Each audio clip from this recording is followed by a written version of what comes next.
अहो माझ्या प्रिय आत्मजनांनो, तुम्हाला कधी असे वाटले आहे की तुमच्या कठीण काळामध्ये धैर्य गमावल्यामुळे तुमचे सामर्थ्य कमी झाले आहे? जीवनात अनेकदा अशा परिस्थिती येतात जेव्हा सर्व काही तुमच्या विरोधात उभे ठाकल्यासारखे वाटते.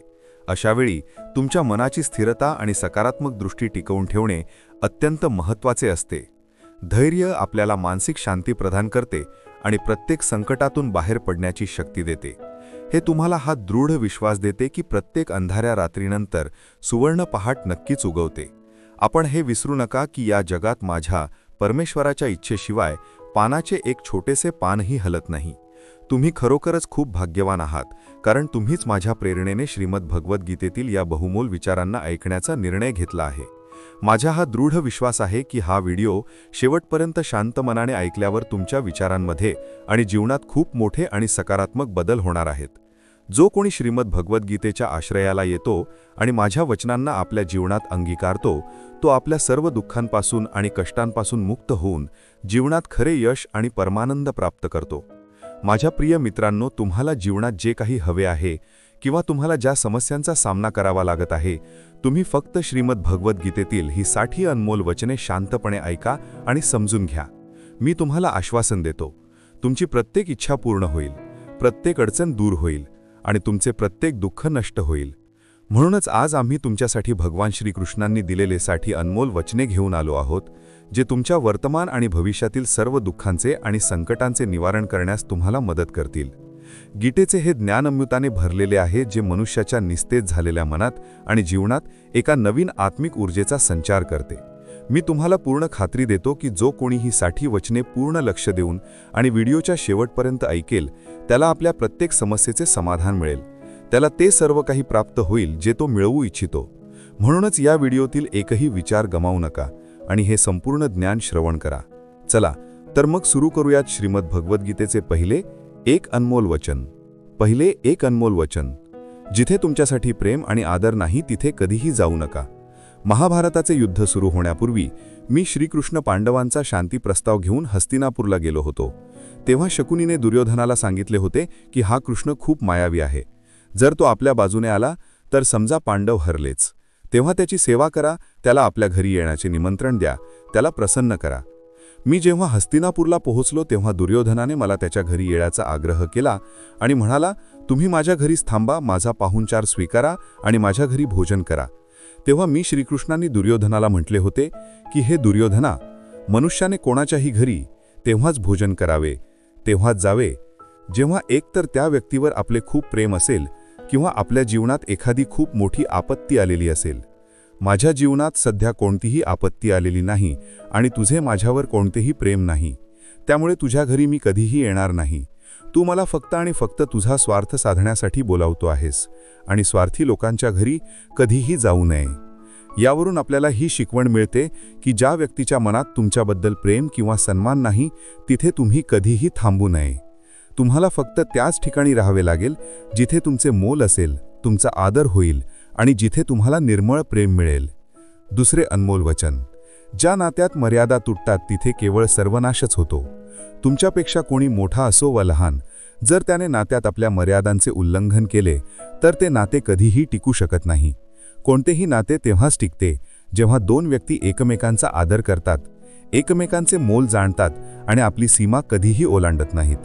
ज्या नात्यात कोणतीही मर्यादा नसते, एकमेकांबद्दल आदर नसतो, ते नाते आज नाही तर उद्या नष्टच होते. तिसरे अनमोल वचन. मानवाच्या दुःखाचे सर्वात मोठे कारण म्हणजे त्याचा मोह.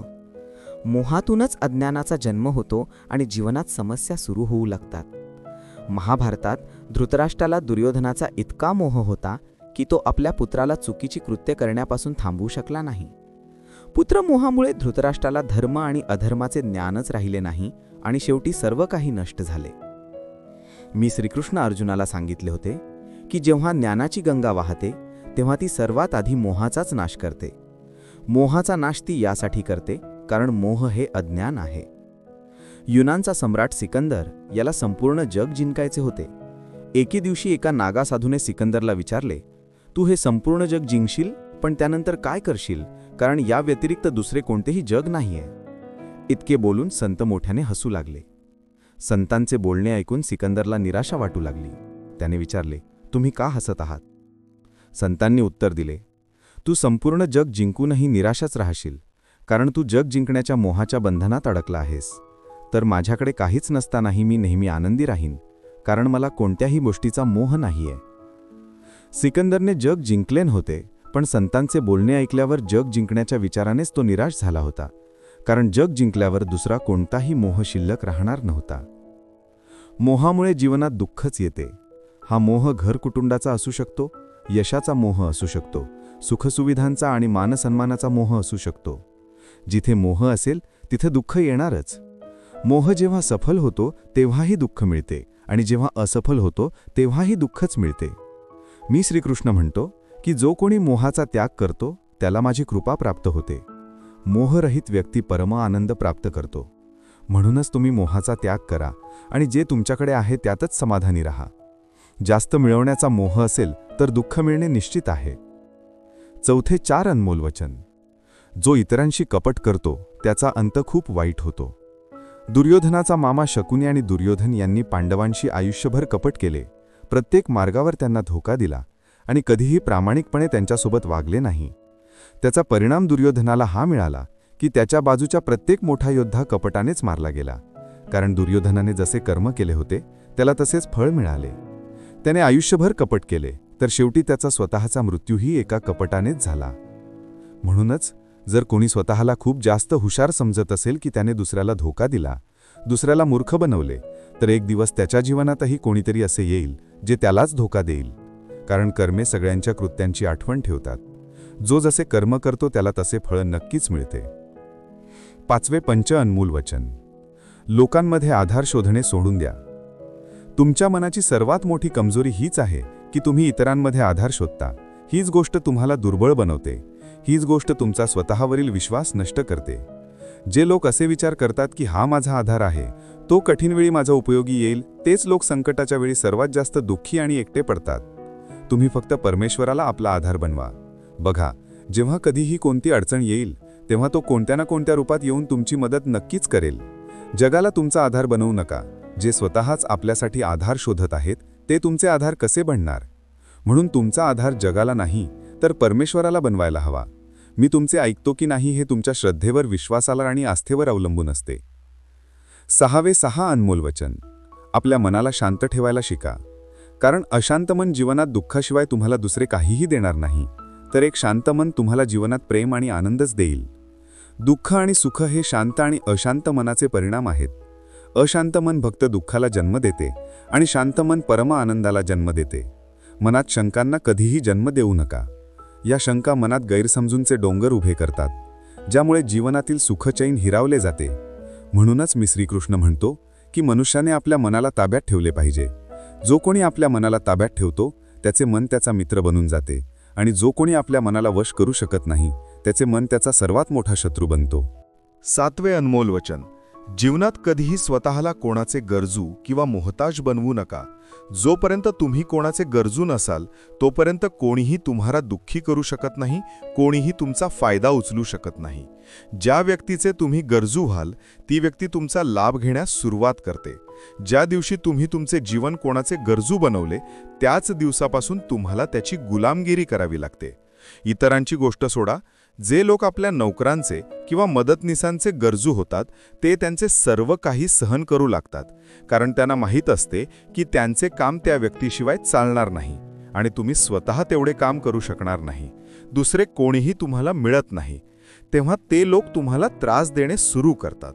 पण जेव्हा त्यांना हे समजते की तुम्ही तुमचे काम स्वतः करू शकता किंवा तुम्हाला इतर 1000 पर्याय उपलब्ध आहेत, तेव्हा ते शांतपणे आपले काम करतात. तुम्ही अशी नोकरी करत असाल जिथे तुमचा बॉस चुकीचा असतानाही तुम्ही त्याचा छळ सहन करत राहता, कारण त्याला माहीत आहे की तुम्ही त्याचे गरजू आहात आणि तो त्याचा पूर्ण फायदा घेतो. आणि तर घरात किंवा कुटुंबातही जर तुम्ही कोणाचे गरजू असाल तर ती व्यक्ती तुम्हाला पूर्णपणे पिळून काढते, कारण तुम्ही तिथे 24 तास राहता, दुसरीकडे कुठे जाऊ शकत नाही. तो माणूस तुमच्या डोक्यावर चढून नाचेल आणि तुम्हाला पूर्णपणे आपल्या नियंत्रणात ठेवेल. लोकांना आपल्यापेक्षा कमजोर व्यक्तीला नियंत्रणात ठेवण्यात खूप मजा येते. तुम्ही हजारो लोकांसाठी चांगले करा, ज्यामुळे त्यांना आनंद मिळेल, तरीही असे लोक तुमची मान दाबून ठेवतील. तुमच्यात जर काही प्रतिभा असेल तर तुमचे पंख कापले जातील. तुमच्यासोबत प्रत्येक तो प्रयत्न केला जाईल ज्यामुळे तुम्ही जीवनात कधीच पुढे न वाढू शकाल. कोणाचेही महताज असणे हे मरण्यापेक्षाही वाईट असते. तुम्ही कधी विचार केला आहे का, तुमचे जीवन तेच लोक खराब करतात ज्यांचे तुम्ही गरजू बनता. तुमचे सर्व दुःख तेथूनच येते ज्यांचे तुम्ही गरजू असता. गरज फक्त शरीर किंवा कामाची नसते, सर्वात मोठी गरज तर मनाची असते, की जीवनात आपल्याला कोणीतरी हवे आहे सांभाळण्यासाठी, नाहीतर आपण आनंदी राहू शकणार नाही. एकटेपणा लोकांना सहन होत नाही. मग अनेकदा तुम्ही अशा लोकांशी जोडले जाता जे तुमच्या मनाच्या या गरजेचा पूर्ण फायदा घेतात. तुम्ही त्यांच्याशी नाते जोडता जेणेकरून तुमच्या जीवनात थोडा आनंद येईल, पण तेच लोक तुम्हाला रक्ताचे अश्रू पाडायला लावतात. तुमचे संपूर्ण जीवन ते नरक बनवून टाकतात. एक गोष्ट नेहमी लक्षात ठेवा, आई-वडिलांशिवाय या जगात आजपर्यंत कोणीही असा व्यक्ती जन्माला आला नाही ज्याचे तुम्ही गरजू झालात आणि त्याने तुमचा फायदा घेतला. म्हणूनच जीवनात कधीही स्वतःला कोणाचेही गरजू किंवा मोहताज बनवू नका. 8वे अनमोल वचन, तुमचा आनंद आणि तुमचे दुःख कोणासमोरही व्यक्त करू नका, कारण लोक तुमच्या आनंदावर नजर लावतात आणि तुमच्या दुःखात तुमची चेष्टा करू लागतात. तुमच्या आनंदाने कोणीही खुश होत नाही, लोकांना जलन होते. म्हणूनच म्हटले जाते की नेहमी डोळ्यात अश्रू आणू नका, प्रत्येक जखम कोणालाही दाखवू नका. येथे लोक हातात मीठ घेऊन फिरतात, म्हणूनच आपले प्रत्येक दुःख कोणालाही सांगू नका. लोक तर दुःखी माणसाला आणखी दुःखी करण्यासाठी आणि जो आनंदी आहे त्याला त्रास देण्यासाठी बसलेलेच असतात. तुमच्या मनाची स्थिती तुमच्यापर्यंतच ठेवा, फक्त त्याला सांगा जो ते समजून घेण्याची समज ठेवतो. माझ्या प्रिय भक्तांनो, यापुढील नव्या वचनाकडे जाण्यापूर्वी जर तुम्हाला या व्हिडिओतून काही शिकायला मिळत असेल तर कृपया या व्हिडिओला लाईक करा आणि तुम्ही जर या वाहिनीवर प्रथमच आला असाल तर चॅनलला सबस्क्राईब करून या दिव्य ज्ञानमार्गाचे साक्षीदार व्हा. चला तर मग पुढे पाहूया. नवे अनमोल वचन, जीवनात जे काही घडते ते शेवटी चांगल्यासाठीच असते, मग तो वर्तमान असो, भविष्य असो किंवा भूतकाळ. ही शिकवण ऐकायला सोपी वाटते, पण ती समजून घेणे आणि स्वीकारणे खूप कठीण असते. विशेषतः जेव्हा जीवनात एखाद्या प्रकारचे दुःख, कष्ट किंवा अन्याय आपल्यासमोर उभा राहतो, त्यावेळी आपल्याला संपूर्ण जगत चुकीचं आणि स्वार्थी वाटू लागते आणि जे काही घडत आहे ते आपल्या भल्यासाठीच होत आहे यावर विश्वास ठेवणे कठीण होते.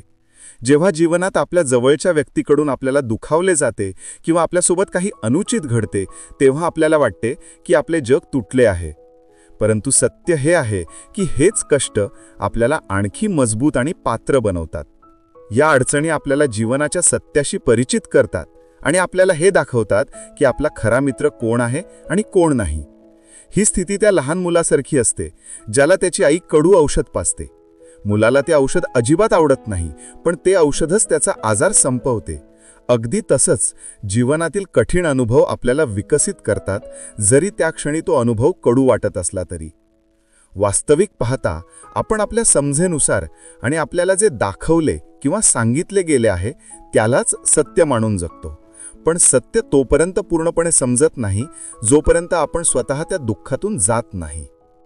ही शिकवण आपल्याला हे समजण्यास मदत करते की जीवनातील प्रत्येक घटना, मग ती सुखद असो वा दुःखद, एका विशिष्ट उद्देशासोबत येते आणि तो उद्देश समजून घेण्यासाठी आपल्याला धैर्य आणि विश्वास कायम ठेवावा लागेल. 10वे अनमोल वचन, जो तुमच्यासोबत अधर्म करतो, पाप करतो, चुकीचे वागतो, त्याला दंड नक्कीच द्यायला हवा. कोणाच्याही अत्याचाराला सहन करू नका. जर तुम्ही ते सहन केले तर तो तुमच्यासोबत आणखी चुकीचे वागत राहील. जर तुम्ही ते सहन केले तर तुम्ही त्याच्या पापांमध्ये भागीदार व्हाल. महाभारताचे युद्ध सुरू होण्यापूर्वी अर्जुनाने माझ्याशी बोलताना सांगितले की ज्यांच्याशी मी युद्ध करणार आहे ते सर्व माझे भाऊ आहेत, माझे गुरुजन आहेत. मी त्यांच्यासमोर शस्त्रे कशी उचलू, त्यांना कसे मारू? तेव्हा मी म्हणजे भगवान श्रीकृष्ण अर्जुनाला सांगितले की ज्यांना तू तुझे मानत आहेस ते सर्व अधर्मी आहेत, ते पापाच्या बाजूने उभे आहेत. जर तू त्यांचा वध केला नाहीस, त्यांच्याशी युद्ध केले नाहीस, तर समाजात आणखी पाप वाढेल. कारण जेव्हा अशा पापी लोकांना कोणी थांबवत नाही तेव्हा ते आणखी जास्त पाप करतात. अगदी तसेच जेव्हा तुमच्यासोबत कोणी चुकीचे वागते, तुम्हाला दुखावते, त्रास देते आणि तुम्ही शांत राहता, तेव्हा समोरच्या व्यक्तीचे मनोबल आणखी वाढते. तो तुम्हाला दुर्बळ समजायला लागतो आणि तुमच्यासोबत चुकीचे वागणे तो आपला हक्क समजायला लागतो. पण जेव्हा तुम्ही त्याच्या चुकीच्या वर्तनाला, त्याच्या अधर्माला थांबवता, त्याचा विरोध करता, तेव्हा तो आपल्या मर्यादेत राहायला शिकतो. आणि हे कलियुग आहे. जर या काळात तुम्हाला आनंदी राहायचे असेल तर तुम्हाला स्वतःची रक्षा स्वतःच करावी लागेल. कोणी तुमच्यासोबत चुकीचे वागले तर ते कधीही सहन करू नका, उलट त्याचा सामना करा. 11वे अनमोल वचन. मनुष्याच्या जीवनात 3 मुख्य अवस्था असतात: बालपण, तारुण्य आणि म्हातारपण. त्यानंतर शरीर समाप्त होते, पण आत्मा अमर राहते आणि पुन्हा जन्म घेते. जोपर्यंत मनुष्य आपल्या मनातील इच्छा आणि वासनांपासून मुक्त होत नाही, तोपर्यंत आत्म्याला मोक्ष मिळत नाही आणि त्याचा पुनर्जन्म होत राहतो. जीवनात इच्छा आणि वासना जितक्या जास्त असतील, आनंद तितकाच कमी होत जाईल. जर तुम्ही जीवनात आनंदी नसाल तर त्याचे कारण तुमच्या मनात भरलेल्या इच्छा आणि वासना आहेत. मनुष्य तेव्हाच खरा आनंद मिळवू शकतो जेव्हा तो आपल्या इच्छांवर नियंत्रण ठेवायला शिकतो. याला एका सोप्या गणितीय उदाहरणाने समजून घेऊ शकतो. समजा तुमच्या जीवनात 100 आनंद आहेत आणि 10 इच्छा आहेत, तर तुमचा आनंद 90% राहतो. जर तुमच्या 50 इच्छा असतील तर तुमचा आनंद अर्धा होतो, आणि जर तुमच्या 100 इच्छा असतील तर तुमचा आनंद 0 होतो. जेव्हा इच्छांची संख्या 100 पेक्षा अधिक होते तेव्हा तुमचा आनंद नकारात्मक होतो, म्हणजेच तुमचा आनंद दुःखात बदलू लागतो. या शिकवणीचा सार हाच आहे की तुम्ही जितक्या तुमच्या इच्छा कमी कराल तितका तुमचा आनंद वाढेल, आणि जर तुम्ही तुमच्या इच्छा वाढवत राहिलात तर दुःख आपोआप तुमच्या जीवनात प्रवेश करेल. म्हणून आनंदी राहायचे असेल तर इच्छा कमी करायला शिका आणि आपल्या मनाला नियंत्रित करून खरी संतुष्टी प्राप्त करा. 12वे अनमोल वचन. मनुष्याच्या जीवनात धोका आपलेच लोक देतात, कारण त्यांना तुमच्या कमजोर बाजू माहीत असतात. बाहेरचा कोणीही तुम्हाला धोका देऊ शकत नाही, कारण त्याला तुमच्याबद्दल माहीतच नसते की तुम्हाला कुठे दुखावायचे आहे. पण जो तुमचा आपला आहे, तुमचा खास आहे, त्याला खूप खोलवर माहीत असते की तुमची कमजोरी काय आहे. असे काय करावे ज्यामुळे तुम्हाला दुःख पोहोचेल, ज्यामुळे तुम्हाला खाली दाखवता येईल, तुम्हाला त्रास देता येईल. हे कलियुग आहे. यात बाहेरच्या लोकांपासून नाही, तर जी आपले आहेत त्यांच्यापासूनच सावधान राहावे लागते. महाभारताचे युद्ध 2 वेगवेगळ्या राज्यांमध्ये झाले नव्हते, तर एकाच कुटुंबातील भावांमध्ये झाले होते. सर्वजण आपसातील एकाच वंशाचे लोक होते. दुर्योधनाने किती वेळा भीमाला विष देऊन मरण्याचा प्रयत्न केला. दुर्योधनाने पांडवांना किती वेळा जीवे मारण्याचा प्रयत्न केला. तो त्यांचा कोणी परका नव्हता, तर त्यांचा भाऊच होता. सर्व भांडणे घराच्या आतच होतात. बाहेरून कोण लढेल आपल्याशी? घरातच सर्व तंटे होतात. म्हणून तुम्हाला त्रास फक्त तेच लोक देऊ शकतात जे तुमचे आपले आहेत. तुम्हाला धोका फक्त तेच लोक देऊ शकतात जे तुमचे आपले आहेत. 13वे अनमोल वचन. सत्य आणि परमेश्वराच्या शक्तीसोबत उभ्या असलेल्या व्यक्तीला जगातील कोणतीही ताकद हरवू शकत नाही. संपूर्ण जग जरी त्याच्या विरोधात असले तरी शेवटी विजय त्याच व्यक्तीचा होतो जे आपला आहे. गीतेमध्ये एकूण 700 श्लोक आणि 18 अध्याय आहेत, आणि त्याचा अंतिम श्लोक हेच सांगते की जिथे योगेश्वर कृष्ण आणि धनुर्धर अर्जुन आहेत तिथेच विजय, समृद्धी, नीती आणि दृढ संकल्प आहे. धृतराष्ट्र वारंवार संजयाला विचारत होता की युद्धात कोण जिंकत आहे आणि कोण हरत आहे, कारण त्याचा विश्वास होता की त्यांच्या बाजूने भीष्म पितामह, गुरु द्रोणाचार्य आणि कर्णसारखे महाबली उभे आहेत. त्यांना वाटत होते की अशा शक्तीसोबत त्यांचा पराभव होणे शक्य नाही. पण संजयाने त्यांना सांगितले की जिथे ईश्वर म्हणजे मी उभा असतो तिथे शक्तीचा अर्थ नसतो. सत्य आणि धर्माचा विजय निश्चित असतो. कोणाकडे कितीही शक्ती असली तरी जर ईश्वर आणि सत्य कोणाच्या बाजूने उभे असतील तर त्याला पराभूत करणे अशक्य आहे. 14वे अनमोल वचन. आत्म्यांसाठी काहीही अशक्य आहे असा विचार कधीही करू नका. असा विचार करणे हा सर्वात मोठा अधर्म आहे. तुम्ही दुर्बळ आहात असे म्हणणे हा स्वतःबद्दल केलेला सर्वात मोठा पाप आहे. आपण तेच आहोत जे आपल्या विचारांनी आपल्याला बनवले आहे. म्हणून तुम्ही काय विचार करता याकडे लक्ष द्या. भय आणि अपूर्ण इच्छा हे सर्व दुःखांचे मूळ आहे. फार जुन्या काळाची गोष्ट आहे. एक राजा होता. एके दिवशी त्याच्या गुप्तहेरांनी सूचना दिली की शेजारचे राज्य आपल्यावर हल्ला करणार आहे. गुप्तहेरांनी सांगितले की बातमी पूर्णपणे खरी आहे, फक्त 3 दिवसांच्या आत शेजारचे राज्य आपल्या विशाल सेनेसह आपल्यावर हल्ला करेल आणि त्यांची सेना इतकी मोठी आहे की त्यांचा सामना करणे खूप कठीण आहे. राजा खूप चिंतेत पडला. त्याने लगेच सभा बोलावली आणि सर्व लोकांकडून सल्ला मागितला की आता आपले मरण निश्चित आहे. जर कोणाकडे काही सूचना किंवा युक्ती असेल तर ते सांगू शकतात. राजाच्या एका चतुर मंत्र्याने सांगितले, आता जेव्हा जीवावर बेतले आहे तेव्हा याचा एकमेव उपाय हा आहे की आपण आजच याच क्षणी शेजारच्या राज्यावर हल्ला करायला हवा. राजा म्हणाला, मंत्रीजी, आपली सेना खूप लहान आहे. आपण त्यांचा मुकाबला कसा करू शकू? मंत्री म्हणाला, शेजारचे राज्य अजून युद्धासाठी तयार नाहीये. जर आत्ता त्या राज्यावर हल्ला केला तर ते सावरू शकणार नाहीत आणि आपल्या जिंकण्याची काहीतरी शक्यता निर्माण होईल. तसेही आपल्यावर हल्ला होणारच आहे आणि त्यांची सेना इतकी विशाल आहे की आपण असेही मारले जाऊ. जेव्हा 3 दिवसानंतर मरायचेच आहे तर काहीही न करण्यापेक्षा आपण हे करू शकतो. राजाला ही गोष्ट योग्य वाटली. त्याने लगेच आपल्या सेनेला तयार होण्याचा आदेश दिला आणि त्या राज्याचे नागरिकही सेनेसोबत युद्धात सामील झाले. शेजारच्या राज्यापर्यंत पोहोचण्यापूर्वी एक पूल पार करावा लागत होता. जसे सैन्याने पूल पार करून त्या राज्यात प्रवेश केला तेव्हा राजाने सांगितले, आपण आपल्या शेजारच्या राज्यात घुसलो आहोत. हा जो पूल आहे याला जाळून टाका. आणि पूल जाळल्यानंतर सेनेला म्हणाला, आता आपल्याकडे लढण्याशिवाय दुसरा कोणताही पर्याय नाही. आता आपण एकतर लढून जिंकू नाहीतर येथेच मारले जाऊ. आपल्याकडे पळून जाण्याचा कोणताही मार्ग नाही. सर्व सैनिकांनी आपल्या पूर्ण क्षमतेने लढा दिला आणि शेजारच्या राज्याच्या मोठ्या सेनेला त्यांनी हरवले या विचाराने की आपल्याकडे आता दुसरा कोणताही पर्याय नाही. या कथेतून शिकवण मिळते की जेव्हा तुमच्याकडे फक्त एकच मार्ग असतो की जर हे केले नाही तर मरून जाऊ, बर्बाद होऊन जाऊ, तेव्हा त्यात यशस्वी होण्याची शक्यता वाढते. म्हणूनच कधीही असा विचार करू नका की आत्म्यांसाठी काहीही अशक्य आहे. जर आपण जीव तोडून दृढ निश्चयाने कोणतेही कार्य केले तर आपल्याला यश निश्चितच मिळते. 15वे अनमोल वचन. मी भगवान श्रीकृष्णांना म्हणतो की प्रत्येक मनुष्य 3 गुणांनी, रजोगुण, तमोगुण आणि सत्वगुण यांनी बनलेला आहे.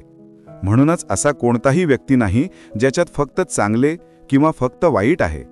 प्रत्येक व्यक्तीमध्ये चांगुलपणा आणि वाईटपणा दोन्ही असतात. तुमची इच्छा असेल तर तुम्ही सर्वात चांगल्या माणसातील वाईटपणा शोधू शकता आणि जर इच्छा असेल तर सर्वात वाईट माणसातही चांगुलपणा पाहू शकता. म्हणूनच जर तुम्हाला असे वाटत असेल की तुमच्यामध्ये काही कमतरता आहेत आणि याच कारणामुळे तुम्ही जीवनात पुढे जाऊ शकत नाही आहात तर हा तुमचा सर्वात मोठा गैरसमज आहे. त्याचबरोबर लोकांच्या बोलण्याकडे लक्ष देण्याची गरज नाही, कारण आजकाल बहुतेक लोक अशा दृष्टिकोनातून इतरांना पाहतात जिथे त्यांना फक्त दुसऱ्यांचे वाईट दिसते आणि स्वतःचे फक्त चांगले. जर कोणी तुमची टीका करीत असेल तर त्याची चिंता करू नका. ज्या गोष्टी तुमच्या नियंत्रणात आहेत, ज्या तुम्ही सुधारू शकता, त्यावर काम करा आणि स्वतःला उत्तम माणूस बनवा. पण ज्या गोष्टी नैसर्गिकरित्या तुमच्या वशामध्ये नाहीत, त्यांची चिंता करून दुःखी होण्यात काही लाभ नाही. ही शिकवण आपल्याला आत्मसुधारणा करण्याची प्रेरणा देते. आपले गुण विकसित करा, पण ज्या गोष्टी तुम्ही बदलू शकत नाही त्यांच्याबद्दल काळजी करू नका. आपल्या कमजोर बाजू स्वीकारूनच तुम्ही एक मजबूत आणि सशक्त व्यक्ती बनू शकता. 16वे अनमोल वचन. तोच माणूस जीवनात यशस्वी मानला जाईल जो आतून नेहमी आनंदी राहतो. बाहेरून तर सर्वजण आनंदी दिसतात, पण आतून मनुष्य अशांततेने भरलेला असतो. खूप पैसा कमावला, यश मिळवले, पण ते यश खरे नाही. खरे यश तेव्हा मानले जाईल जेव्हा तुमचे मन आनंदी राहते. आनंद मिळवण्यासाठी आपण संपूर्ण जीवन भौतिक संसाधने गोळा करण्यात गुंतलेले असतो. धन, गाडी, बंगला इत्यादी मिळवण्याच्या शर्यतीत आपण असतो की हे मिळवल्याने आपल्याला आनंद मिळेल. पण वास्तविकता ही आहे की अशा भौतिक संसाधने मिळवून मिळणारा आनंद फक्त थोड्या वेळासाठी असतो. जसाच आपल्याला तो संसाधन मिळतो, आपले मन दुसरे संसाधन मिळवण्यासाठी बेचैन होऊ लागते. म्हणूनच मी म्हणजे भगवान श्रीकृष्ण भगवद्गीतेत म्हणतो की मनुष्य खऱ्या अर्थाने आनंद तेव्हाच प्राप्त करू शकतो जेव्हा तो आपल्या इच्छांवर नियंत्रण ठेवून त्यांचा त्याग करून आध्यात्मिक मार्गावर पुढे सरकतो आणि भगवत प्राप्तीसाठी प्रयत्न करतो. जो मनुष्य सर्व कामनांपासून मुक्त होऊन सुख आणि दुःख या दोघांनाही समान भावाने पाहतो, तो आतलून आनंद आणि संतोष प्राप्त करतो. 17वे अनमोल वचन. मनुष्याने नेहमी आपल्या कर्मावर लक्ष केंद्रित करावे, यावर नाही की लोक काय म्हणतील किंवा काय विचार करतील. कारण जेव्हा आपण लोक काय विचार करतील याची पर्वा करतो, तेव्हा आपण आपले कार्य व्यवस्थित करूच शकत नाही. एकदा एक फळवाला बाजारात बसून फळे विकत होता. त्याने आपल्या मागे एक बोर्ड लावला होता, ज्यावर त्याने खडूने लिहिले होते की येथे ताजी फळे विकली जातात. एका ग्राहकाने त्याला सांगितले, आम्हाला माहीत आहे की तू येथे बसला आहेस, दुसरीकडे नाही. या ओळीतून येथे हा शब्द पुसून टाक. फळवाल्याने तो शब्द पुसला आणि आता राहिले ताजी फळे विकली जातात. दुसरा ग्राहक म्हणाला, आम्हाला माहीत आहे की तू ताजी फळे विकतोस, कोणतीच सडलेली फळे विकत नाहीस. म्हणून या वाक्यातून ताजी हा शब्द पुसून टाक. फळवाल्याने ताजी हा शब्दही पुसून टाकला आणि बोर्डावर राहिले की फळे विकली जातात. आता तिसरा ग्राहक आला आणि म्हणाला, आम्हाला दिसत आहे की तू फळेच विकत आहेस. हे लिहिण्याची काय गरज आहे? यातून फळ हा शब्द काढून टाक. फळवाल्याने तसेच केले आणि आता राहिले होते की विकली जातात. तेव्हा आणखी एक ग्राहक आला आणि फळवाल्याला विचारले, मागे काय लिहून ठेवले आहे? विकली जातात? आम्हाला माहीत आहे तू विकण्यासाठीच बसला आहेस, फुकट थोडीच वाटत आहेस. चल हेही पुसून टाक. बिचाऱ्या फळवाल्याने जे उरलेले शब्द होते तेही पुसून टाकले आणि आता तो बोर्ड पूर्णपणे रिकामा झाला. तेव्हा आणखी एक व्यक्ती आला आणि फळवाल्याला म्हणाला, वेडा झालायस की काय? या बोर्डवर तू काही लिहिलंय का नाहीये? म्हणूनच मित्रांनो, जगात प्रत्येक माणसाचे स्वतःचे मत असते आणि माणूस इतरांना सल्ला देण्यात माहीर असतो. आम्ही असे म्हणत नाही की तुम्ही कोणाचाही सल्ला ऐकू नका. फक्त इतकेच म्हणतो की त्यांचे मत ऐकता ऐकता आपले मत विसरू नका. म्हणून हारलेल्याचा सल्ला ऐका आणि जिंकलेल्याचा अनुभव, पण मेंदू तुमचा स्वतःचा वापरा. घाबरू नका की आपण चूक केली तर काय होईल, कारण चुकांमधूनच तुम्ही शिकाल. चुकांमधून तुमचा स्वतःचा अनुभव तर येईल. आज हराल तर उद्या जिंकालही. अरे, लोक आपल्याबद्दल काय विचार करतात हेही जर आपणच विचार करत बसलो तर मग ते लोक काय विचार करतील? म्हणूनच म्हणतात, सर्वात मोठा रोग काय म्हणतील लोक. 18वे अनमोल वचन. जीवनात आपल्याला मैत्री नेहमी विचारपूर्वक करायला हवी आणि ज्यालाही आपला मित्र बनवाल त्याची साथ नेहमी निभवायला हवी.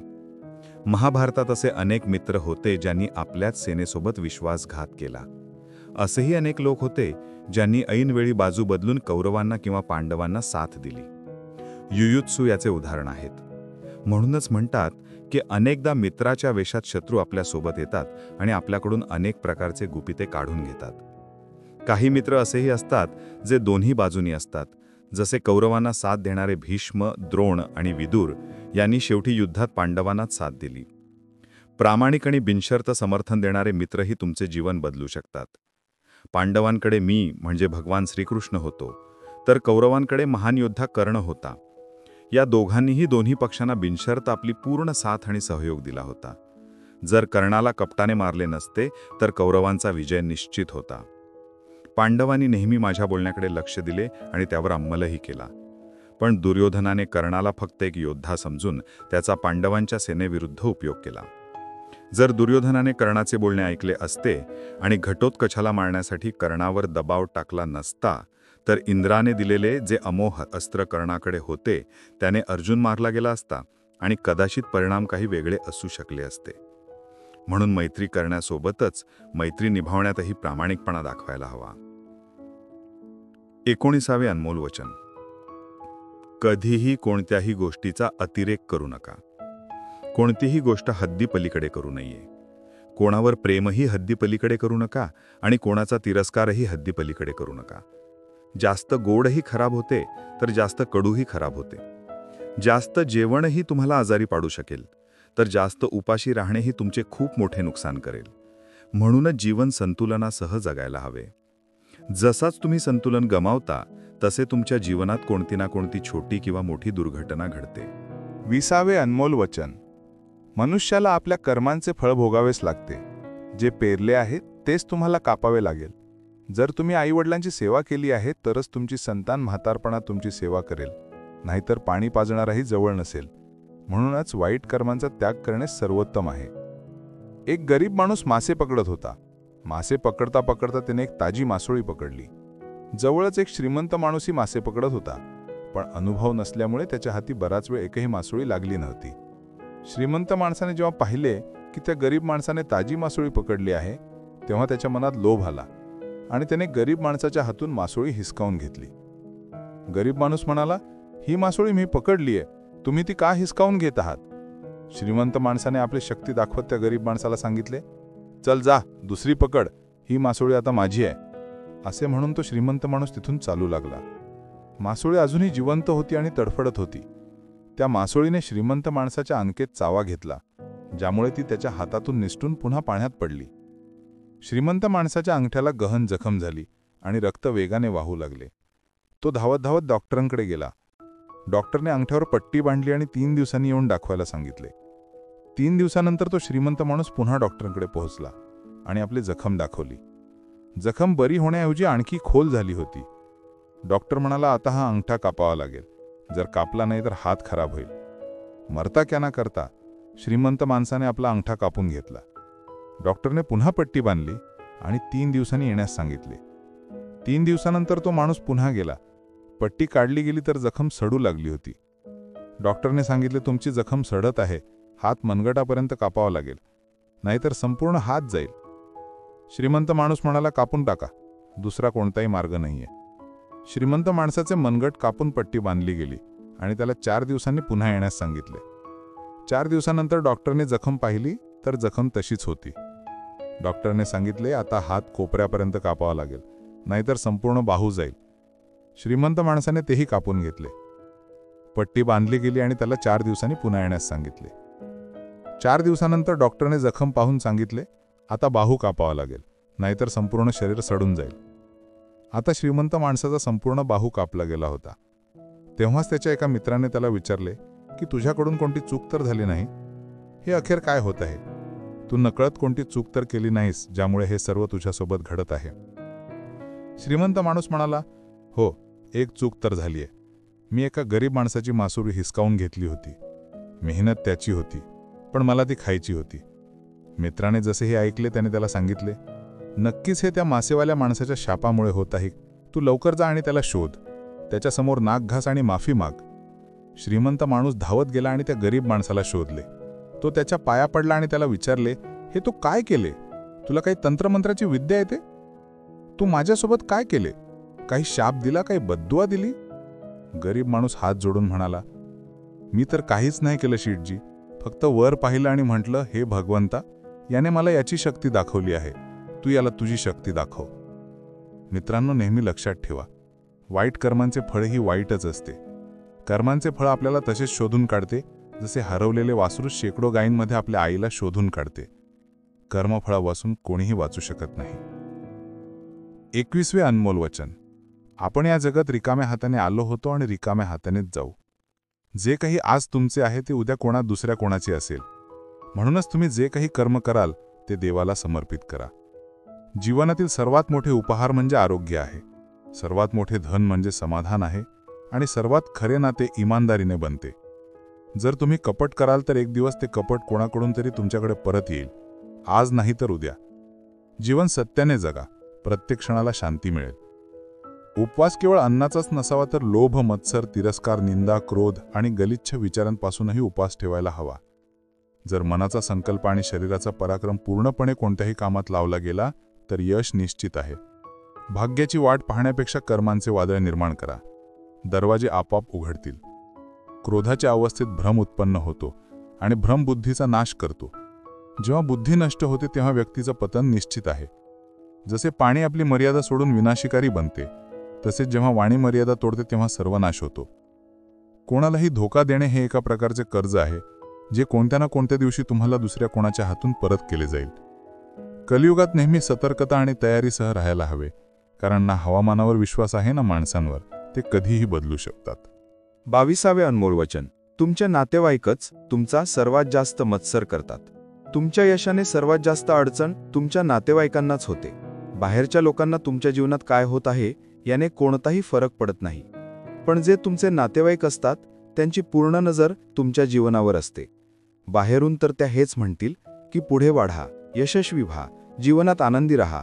पण जेव्हा तुम्ही त्यांना तुमच्या यशाबद्दल, तुमच्या कोणत्याही यशस्वी बातमीबद्दल सांगाल, तेव्हा ते ऐकून त्यांना अजिबात आनंद होत नाही. अनेकदा संपूर्ण जग तुम्हाला पसंत करते, तुमच्या कामाची प्रशंसा करते, पण तुमचे मोल तुमच्या घरातच नसते. पांडवांच्या प्रत्येक सुखाने दुर्योधनाला जलन होत होती. जेव्हाही पांडव कोणत्याही कामात यशस्वी होत, ते त्याला अजिबात सहन होत नव्हते. दुर्योधन पांडवांना खाली खेचण्याचा, त्यांना जेवढे शक्य असेल तेवढे दुःखी करण्याचा प्रत्येक प्रयत्न करत होता. आणि हीच भावाभावातील ईर्ष्या महाभारताच्या युद्धाचे कारण बनली, ज्यात कितीतरी असंख्य लोक मारले गेले. बाहेरच्या लोकांना काय फरक पडतो की तुम्ही कसे जीवन जगता, पण हे जे नातेवाईक असतात, हे जे जवळचे लोक असतात, यांना तुमचा आनंद सहन होणे कठीण आहे. हे लोक सर्वात धोकादायक असतात, कारण हे बाहेरून खूप गोड बोलतात, तुम्हाला चांगले चांगले शब्द बोलतात, पण तुमच्या पाठीमागे ते तुमच्यावर जराही आनंदी नसतात. म्हणूनच कोणालाही आपले समजण्यापूर्वी तुम्ही हे नक्की तपासा की तो खरोखरच तुमचा आपला आहे की फक्त आपलेपणाचा देखावा करत आहे. 23वे अनमोल वचन. जो व्यक्ती आपली कामे वेळेवर पूर्ण करत नाही आणि वेळेचे महत्त्व समजत नाही, त्याचे संपूर्ण जीवन व्यर्थ संपून जाते. वेळ हेच जीवनाचे खरे भांडवल आहे, आणि जर तुम्ही ते निरर्थक कामांमध्ये वाया घालवले तर जीवनात तुम्हाला काहीही सार्थक प्राप्त होणार नाही. जर तुम्हाला जीवनात काही मिळवायचे असेल तर वेळेची कदर करणे अत्यंत आवश्यक आहे. वेळेचा योग्य उपयोग तुम्हाला केवळ यशाकडे घेऊन जात नाही, तर जीवनालाही योग्य दिशेने पुढे नेतो. वेळ एकदा निघून गेल्यावर परत येत नाही, म्हणून आपण त्याचा सदुपयोग करत आपल्या ध्येयांना पूर्ण करण्यासाठी सतत प्रयत्न करायला हवेत. 24वे अनमोल वचन. भीती बाळगल्याने भविष्यातील दुःखाचे निवारण होत नाही. भीतीमुळे तर चिंताच वाढतात, ज्या मनाचे सुखचैन सर्व काही हिरावून घेतात. तुम्हाला कशाची भीती आहे? कोण तुम्हाला मारू शकते? तुम्ही शरीर नाही आहात. शरीर तर तुमचे फक्त एक साधन आहे, तुमच्या कर्मांना सिद्ध करण्याचे. तुम्ही एक आत्मा आहात, जी अमर आहे. अर्जुनाला युद्धात आपल्या बांधवांशी लढायचे नव्हते, पण मी म्हणजे श्रीकृष्णांनी त्याला समजावले की जेव्हा कोणत्याही वादावर शांततापूर्ण मार्गाने तोडगा निघत नाही, तेव्हा युद्धच एकमेव पर्याय उरतो. भित्रे लोक युद्धापासून मागे हटतात. युद्धभूमीवर पोहोचल्यानंतरही अर्जुनाला युद्ध करायचे नव्हते. तेव्हा मी त्याला सांगितले की ना कोणी मरतो आणि ना कोणी मारतो. सर्वजण निमित्त मात्र आहेत. आत्मा अजर आणि अमर आहे. म्हणूनच मनुष्याने घाबरू नये, उलट आपले नियतकर्म निर्भीडपणे पूर्ण करावे. 25वे अनमोल वचन. ज्याला तुम्ही सर्वात जास्त महत्त्व द्याल, तोच तुम्हाला कधीही महत्त्व देणार नाही. तुम्ही कधी विचार केला आहे का, तुमचा अपमान कोण लोक करतात? तेच लोक ज्यांना तुम्ही सर्वात जास्त हद्दीपलीकडे महत्त्व देता. इतरांचा आदर करणे चांगली गोष्ट आहे, पण जर इतरांचा खूप जास्त आदर कराल तर त्यांच्या नजरेत तुमचा आदर संपून जातो. म्हणूनच कोणालाही कधीही आपले सर्वस्व बनवू नका की तुम्हीच माझे सर्व काही आहात. जसाच तुम्ही कोणाला तुमचे सर्व काही बनवता, तसे तुम्ही त्याच्यासाठी काहीही राहत नाही. म्हणून लोकांना तेवढाच आदर द्यावा जेवढे ते पचवू शकतात. हद्दीपलीकडे आदर देणे तुमचीच अपमान करू शकते. 26वे अनमोल वचन. जो कठीण वेळी, दुःखाच्या वेळी तुमची साथ देतो, फक्त तोच तुमचा आपला आहे. बाकी तर आपलेपणाचं नाटक करणारे खूप लोक असतात. मोठे मोठे बोलणारे खूप लोक असतात की आम्ही तुमच्यावर खूप प्रेम करतो, कोणतीही अडचण असो आम्हाला आठवण करा. लोक दुःख सहन करण्याची गोष्ट करतात, लोक येण्या जाण्याची गोष्ट करतात, हात मिळवायला तर व्यवस्थित येत नाही आणि मन जुळवण्याची गोष्ट करतात. जेव्हा खऱ्या अर्थाने तुमच्या जीवनात अडचण येईल, तेव्हा तुम्हाला समजेल की तुमची साथ देण्यासाठी कोण उभा आहे आणि कोण पळून गेला. त्यावेळी सर्व लोक पळून जातात, कारण लोकांना माहीत असते की हा व्यक्ती आपल्याकडे आला तर मदतच मागेल आणि तो आपल्याला काहीही देऊ शकणार नाही. लोक तुमच्याशी फक्त तेव्हाच नाते ठेवतात जेव्हा तुम्ही त्यांना काहीतरी देऊ शकता आणि त्यांना तुमच्याकडून काही फायदा होऊ शकतो. पण जेव्हा लोकांना हे माहीत होते, हे समजून येते की त्यांना तुमच्याकडून कोणताही फायदा होणार नाही, उलट त्यांना तुमची मदत करावी लागेल, तेव्हा ते तुम्हाला दुरूनच पाहून पळून जातात. म्हणूनच जो तुमच्या कठीण वेळी तुमच्यासोबत उभा राहतो, फक्त तोच तुमचा आपला असतो. बाकी या जगात सर्व परके असतात, कारण फक्त आपला आपला म्हणण्याने कोणी आपला होत नाही. उलट आपला तो असतो जो दुःखाच्या वेळी तुमची साथ देतो. 27वे अनमोल वचन. तुम्ही संसारावर जितके प्रेम कराल, जितके आकर्षण, जितका मोह ठेवाल, तितकेच जीवनात दुःख आणि वेदना अनुभवाल. तुमच्या सर्व दुःखांचे कारण कोणाला तरी आपले मानणे आहे. तुम्ही कधी विचार करा, तुमच्या जीवनातील सर्व दुःख, सर्व अडचणी, सर्व चिंता तेथूनच येतात, जिथे तुमचा आपलेपणा असतो की हा माझा आहे, हा माझा आपला आहे. येथूनच तुमच्या जीवनात दुःखाचे येणे सुरू होते. जीवनात जेव्हा आपण कोणत्याही वस्तूला, कोणत्याही व्यक्तीला, कोणत्याही नात्याला, कोणत्याही कामाला आपले मानतो, माझे मानतो, तेथूनच सर्व दुःखांची सुरुवात होते. तेथूनच प्रत्येक अडचणीची सुरुवात होते. म्हणूनच मी, भगवान श्रीकृष्ण, म्हणतो की जर दुःखांपासून आणि निराशांपासून मुक्ती हवी असेल तर या संसाराच्या मोहात अडकू नका. माझी भक्ती करा आणि माझ्यावरच प्रेम करा. मी तुम्हाला या संसारातील सर्व दुःखांपासून मुक्त करून मोक्ष प्रदान करेन. 28वे अनमोल वचन. मनुष्याने कधीही बदला आणि द्वेषाची भावना आपल्या मनात ठेवू नये आणि ना कधी आपल्या नशिबाला दोष द्यावा, कारण अशा प्रकारे तो आपले संपूर्ण जीवन बर्बाद करतो. एकदा दानवीर कर्णाने माझ्यासमोर आपली व्यथा सांगितली आणि म्हणाला की हे कृष्णा, जेव्हा माझा जन्म झाला तेव्हा माझ्या आईने माझा त्याग केला. यात माझा काय अपराध होता? द्रोणाचार्यांनी मला शिक्षण देण्यास नकार दिला कारण ते मला क्षत्रिय मानत नव्हते. यातही माझा काय अपराध होता? आणि द्रौपदीच्या स्वयंवरात माझा अपमान करण्यात आला कारण मी राजघराण्याचा भाग नव्हतो. या सर्व गोष्टींमध्ये माझा काय अपराध होता? उत्तरामध्ये मी, भगवान श्रीकृष्ण, म्हणालो की हे कर्णा, जरा लक्षपूर्वक ऐक.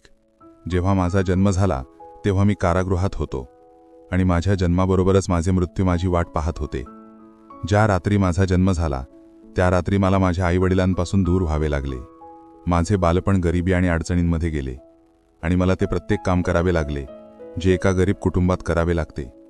गाईचे शेण मी स्वतःच्या हातांनी उचलत होतो. जेव्हा मी चालूही शकत नव्हतो तेव्हा माझ्यावर प्राणघातक हल्ले केले गेले. मला मारण्याचे वारंवार प्रयत्न केले गेले. माझ्याकडे बालपणी ना शिक्षण होते, ना महाल, न कोणताही गुरुकुल होता, न कोणती विशाल सेना होती. तरीही माझा मामा मला त्यांचा सर्वात मोठा शत्रू मानत होता. माझे जीवनही अनेक आव्हानांमधून गेले आहे. जीवनात किती वेळा अपमानित व्हावे लागत आहे ही गोष्ट तेवढी महत्त्वाची नाही, पण तुम्ही त्या अपमानाला कसे उत्तर देत आहात हे महत्त्वाचे आहे. तुमच्याकडे ज्ञान आहे ज्याचा तुम्ही उपयोग करत आहात की नाही, आणि या सर्व आव्हानांना पार करून तुम्ही कसे पुढे जाता ही गोष्ट सर्वात अधिक महत्त्वाची आहे. महाभारतात ज्या प्रकारे कर्णाच्या जीवनात चढउतार आले त्यातून हीच शिकवण मिळते की या क्रूर जगात आपले अस्तित्व टिकवून ठेवणे किती कठीण असते. म्हणूनच वेळेनुसार बदलणे आवश्यक आहे, पण तो बदलच उचित आहे ज्यात सर्वांचे हित असेल. कर्णाने स्वतःला बदलून आपल्या जीवनाचे ध्येय तर साध्य केले, पण तो तरीही महान बनू शकला नाही, कारण त्याने आपल्या शिक्षणाचा उपयोग समाजाकडून सूद घेण्याच्या भावनेने केला. बदल्याच्या भावनेने केलेले कोणतेही कार्य समाजाचे हित करू शकत नाही. समाजाने एका महान योद्ध्या कर्णाला तिरस्कृत केले होते, जो समाजाला खूप काही देऊ शकत होता, पण समाजाने त्याची कदर केली नाही, कारण त्याच्यात समाज नष्ट करण्याची भावना होती. कर्णासाठी शिक्षणाचा उद्देश समाजाची सेवा करणे नव्हते, उलट तो आपल्या सामर्थ्याच्या आधारे समाजाकडून आपल्या अपमानाचा बदला घेऊ इच्छित होता. समाज आणि कर्ण या दोघांनाही त्यांच्या अपराधांसाठी शिक्षा मिळाली आहे आणि आजही मिळत आहे. कर्णाला जर हे समजले असते की समाज व्यक्तींचा एक भाग मात्र आहे ज्याला आपण लोकांनीच बनवले आहे, तर कदाचित त्याने समाजाला बदलण्याचा प्रयत्न केला असता, ना की समाजाबद्दल तिरस्कार ठेवला असता.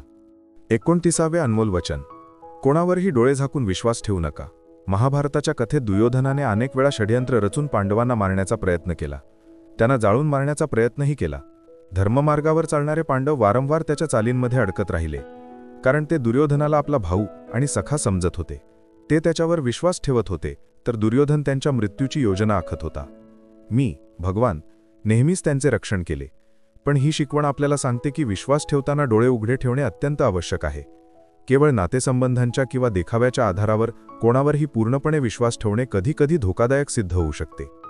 म्हणूनच संबंध कितीही जवळचा असला तरी आपल्याला सत्य समजून घेण्याची आणि सतर्क राहण्याची गरज आहे. ही शिकवण आपल्याला सतर्कता आणि विवेक यांचे महत्त्व जाणवून देते. विश्वास ठेवणे आवश्यक आहे, पण त्यासोबतच जागरूकता कायम ठेवणेही तितकेच महत्त्वाचे आहे, जेणेकरून कोणताही कपटी माणूस आपल्याला धोका देऊ शकणार नाही. 30वे अनमोल वचन. तुम्ही जसे अन्न खाल तसे तुमचे मन आणि तुमची बुद्धी असेल. तुम्ही तसेच कर्म कराल आणि तसेच आचरण कराल. सात्विक अन्न खाल तर तुमचे मनही सात्विक असेल, सात्विक व्यवहारही कराल, तुमची विचारसरणीही चांगली असेल. मी श्रीकृष्ण भगवद्गीतेत सात्विक, राजसिक आणि तामसिक या 3 प्रकारच्या आहाराचे सविस्तर वर्णन केले आहे की काय खावे आणि काय खाऊ नये. आणि याचा निष्कर्ष हाच आहे की जो मनुष्य सात्विकतेने भोजन करतो त्याला जीवनात सुख आणि शांती अवश्य मिळते. राजसिक भोजन केल्याने व्यवहारात क्रोध आणि अहंकार उत्पन्न होतात, तर तामसिक भोजन केल्याने व्यक्तीमध्ये कामवासना आणि नकारात्मकता वाढते, ज्याच्या परिणामी जीवनात दुःख, चिंता आणि निराशा मिळते. म्हणून आपण आपल्या अन्नाची निवड विचारपूर्वक करायला हवी. 31वे अनमोल वचन: तुम्ही ते करू नका जे सर्वजण करतात, उलट ते करा जे तुमच्यासाठी योग्य आहे. मी श्रीकृष्ण अर्जुनाला म्हटले, हे अर्जुना, जे तुझे कर्तव्य आहे, जे तुझ्यासाठी योग्य आहे, जे तुला करायला हवे ते कर. तू कधीही ते काम करू नकोस जे जग करत आहे. कारण अर्जुन माझ्याशी श्रीकृष्ण म्हणू लागला की अशा भयंकर युद्धात पडण्यापेक्षा चांगले आहे की मी संन्यासी बनून जावे. तेव्हा मी श्रीकृष्ण अर्जुनाला सांगितले की संन्यासी बनणे हे तुझे कर्म नाही, तुझा धर्म नाही. तू क्षत्रिय आहेस. तुझे कर्म आणि तुझा धर्म हेच आहे की तू अधर्माचा नाश कर आणि धर्माचे रक्षण कर आणि यासाठी युद्ध कर. अगदी तसेच प्रत्येक व्यक्तीचे एक वेगळे कर्तव्य असते, एक वेगळा मार्ग असतो. म्हणून तुम्ही कधीही त्या मार्गावर जाऊ नका जिथे संपूर्ण गर्दी जात आहे. कधीही ते काम करू नका जे जग करते की आजकाल हा ट्रेंड झाला आहे, हे फॅशन झाले आहे, सर्वजण करतात म्हणून आम्हीही करत आहोत. संपूर्ण गर्दी हेच काम करत आहे म्हणून आम्हीही करत आहोत. जर तुम्ही ते कराल जे गर्दी करत आहे तर तुम्हीही त्याच गर्दीत कुठेतरी हरवून जाल. पण जर तुम्ही ते कराल जे तुमच्यासाठी योग्य आहे, जी तुमची प्रतिभा आहे, तर जगातील संपूर्ण गर्दीतही तुम्ही सर्वात वेगळे दिसाल. 32वे अनमोल वचन: आळशी माणूस कधीही काहीही साध्य करू शकत नाही. बहुतेक लोक फक्त योजनाच बनवत राहतात की मला मोठे घर पाहिजे, मोठी गाडी पाहिजे, मला जग फिरायचे आहे, मला हे पाहिजे, ते पाहिजे. हा विचार प्रत्येकजण करतो, पण त्यावर मेहनत करणे, आपले कर्म करणे ते करत नाहीत. कारण इच्छा ठेवणे खूप सोपे आहे, पण त्यासाठी सतत कर्म करत राहणे ते खूप कठीण आहे. प्रत्येकाला वाटते की माझे शरीर फिट असावे, पण त्यासाठी व्यायाम करणे आवश्यक आहे, जो तुम्हालाच करावा लागेल. जो माणूस आळशी बनून बसलेला राहतो त्याला ना चांगले शरीर मिळते आणि ना चांगले जीवन मिळते. म्हणून जर जीवनात काही मिळवायचे असेल तर आळसाला आपल्या जीवनातून दूर करा. आळसामुळे तुम्हाला काही मिळणार तर नाहीच, उलट जे तुमच्याजवळ आहे तेही तुम्ही गमावून बसाल. 33वे अनमोल वाचन: वाईट माणूस कधीही आपली वाईट सवय सोडणार नाही. मग तुम्ही त्याच्यासोबत कितीही चांगले वागा, तो तुम्हाला त्रास नक्कीच देईल.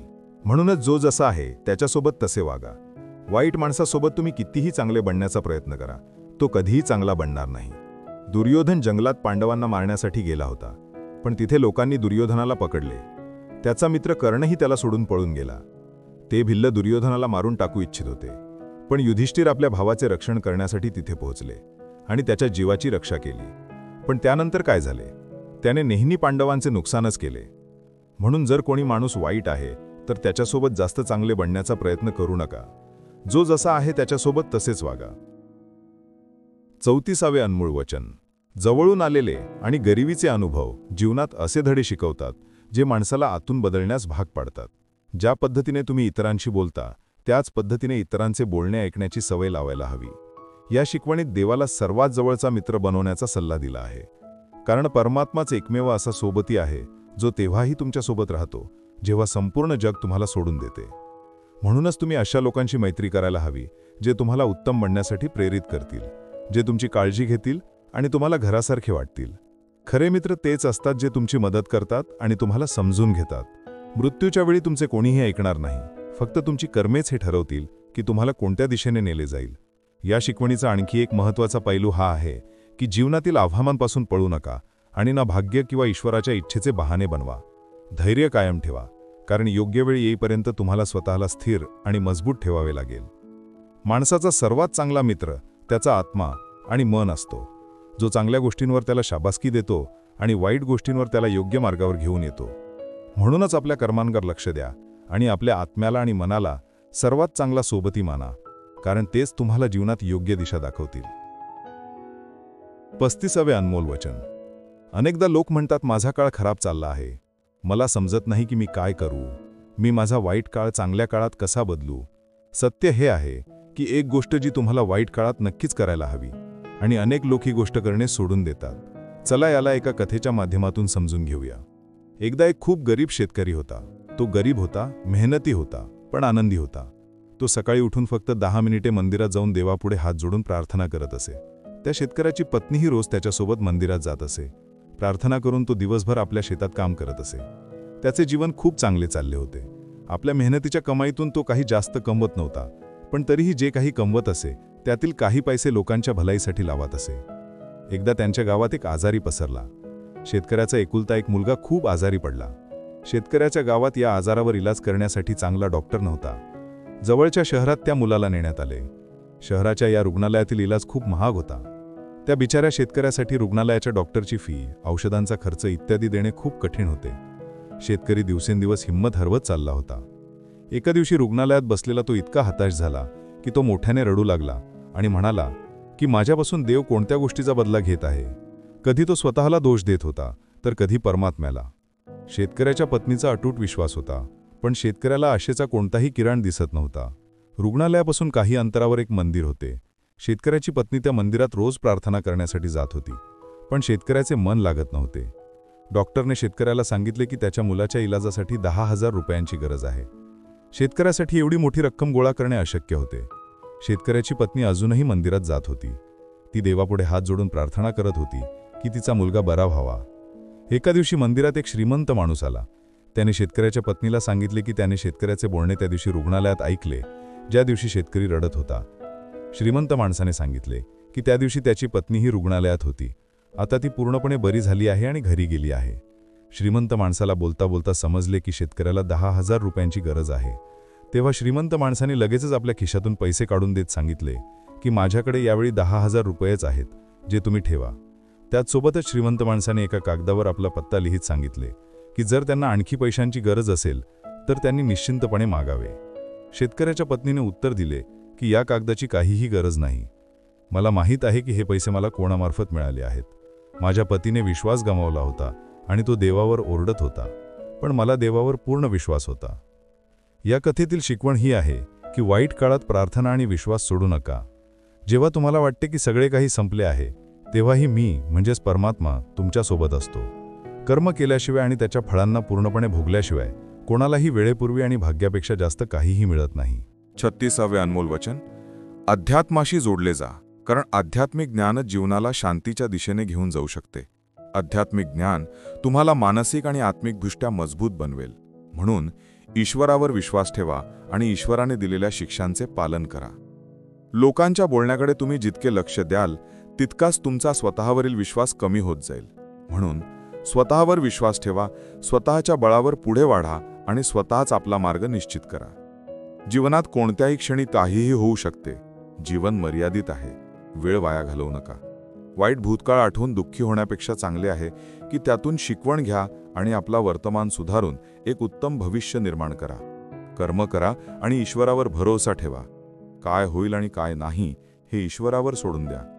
तुम्ही जितके जास्त पुरुषार्थ कराल, स्वर्गाचा मार्ग तितकाच सोपा होईल. स्वतःला ईश्वराच्या चरणांमध्ये समर्पित करा. नित्य चांगली कर्मे करा आणि लोकांची भलाई करा आणि त्यांना योग्य मार्ग दाखवा. एक ज्ञानवान व्यक्ती कधीही वासनामय सुखात आनंद घेत नाही. म्हणून ज्ञानी व्यक्ती जे झाले ते चांगले झाले, जे होत आहे तेही चांगले होत आहे आणि जे होईल तेही चांगलेच होईल यावर अढळ विश्वास ठेवतो. वेदपुराणे वाचण्याचा कोणताही लाभ नाही जोपर्यंत त्यातील गोष्टींना आपल्या जीवनात अंगीकारले जात नाही, त्यांचे पालन केले जात नाही. रावण बुद्धिमान नक्कीच होता, पण ज्ञानी नव्हता. त्याच्या अज्ञानतेने त्याला क्रोधी, कामुक आणि अहंकारी बनवले, जे त्याच्या मृत्यूचे सर्वात मोठे कारण बनले. मी श्रीकृष्ण म्हणतो, मी सर्व प्राण्यांना समान दृष्टीने पाहतो. माझ्यासाठी ना कोणी कमी प्रिय आहे आणि ना कोणी जास्त. ते ज्ञान व्यर्थ आहे जे फक्त तुमच्यापर्यंतच मर्यादित आहे. त्या ज्ञानाचा कोणताही लाभ नाही ज्यामुळे समाज आणि जगाचे कल्याण होत नाही. तुम्ही व्यर्थ चिंता का करता? तुम्ही का घाबरता? कोण तुम्हाला मारू शकते? आत्मा ना कधी जन्म घेतो आणि ना याला कोणी मारू शकतो. हेच जीवनाचे अंतिम सत्य आहे.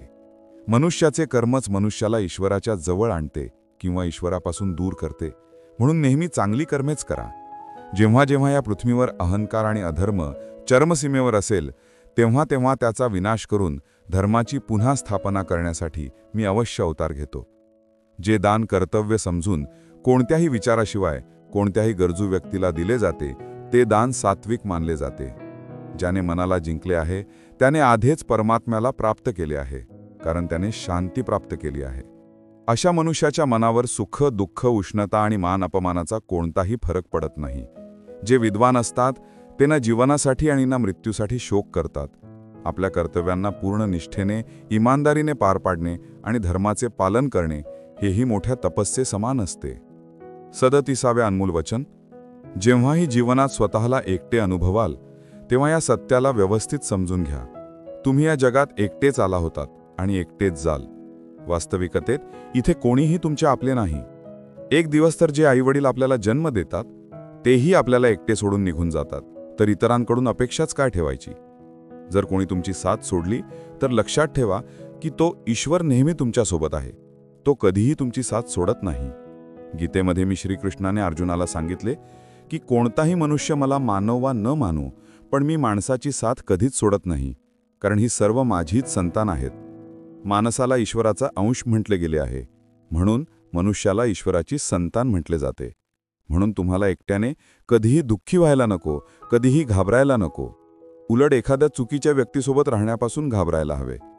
एक म्हण आहे की काहीतरी असणे काहीही नसण्यापेक्षा अनेक पटीने चांगले. पण दुसरी एक म्हण आहे की निरर्थक गोष्टींपेक्षा काहीही नसणे चांगले. म्हणून निरर्थक लोकांसोबत राहण्यापेक्षा चांगले आहे की तुम्ही एकटेच राहा. म्हणूनच गीतेचा हा उपदेश प्रत्येक माणसासाठी खूप आवश्यक आहे, जे स्वतःला एकटे समजून दुःखी होतात. म्हणून एकटेपणापासून घाबरणे आणि दुःखी होणे सोडून द्या, कारण इथे कोणी कोणाचे नसते. 38वे अनमोल वचन. कधीही आपल्या धन, आपल्या पद आणि आपल्या बळाचा अभिमान करू नका. दुर्योधनाला खूप अभिमान होता की माझ्याकडे भीष्म पितामह, द्रोणाचार्य आणि कर्ण ह्यांसारखे योद्धे आहेत. मी या पांडवांना असेच चिरडून टाकेन. दुर्योधनाला आपल्या धनाचा अभिमान होता, आपल्या पदांचा आणि शक्तीचा अभिमान होता, पण तो अभिमानच एक दिवस त्याच्या सर्वनाशाचं कारण बनला.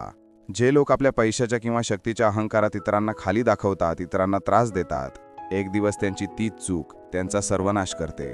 म्हणूनच जीवनात तुम्ही कितीही यशस्वी व्हा, कितीही मोठे व्यक्ती व्हा, पण त्याचा अभिमान इतरांना कधीही दाखवू नका. 39वे अनमोल वचन. आजच्या युगात खूप जास्त चांगले बनू नका, नाहीतर हे जग तुम्हाला लुटून कंगाल करेल. पांडवांची कथा ही शिकवण देते की जास्त चांगले बनणे तुम्हाला अनेकदा खूप दुःख देऊ शकते. पांडव नेहमी धर्माच्या मार्गावर चालत होते, कधी कोणतेही चुकीचे काम केले नाही, पण त्यांचे संपूर्ण राजपाट गेले. त्यांच्या पत्नीला भरसभेत नग्न करण्याचा प्रयत्न केला गेला. भिक्षा घेऊन त्यांना आपले जीवन जगावे लागले. कारण काय होते? हेच की ते काही जास्तच चांगले बनले होते. ही तर तेव्हाची गोष्ट आहे आणि आजचे जग तर आणखी बदलले आहे. लोक चांगल्या माणसाला आदर कमी देतात, उलट त्याचा उपयोग जास्त करतात. जर तुम्हीही लोकांसोबत चांगले राहता तर तुम्ही या गोष्टीचा स्वतः अनुभव घेऊ शकाल. तुम्ही जितके लोकांसोबत चांगले वागता, लोक तुमच्यासोबत तितकेच चुकीचं वर्तन करतात. लोक तुमचा तितकाच जास्त वापर करतात.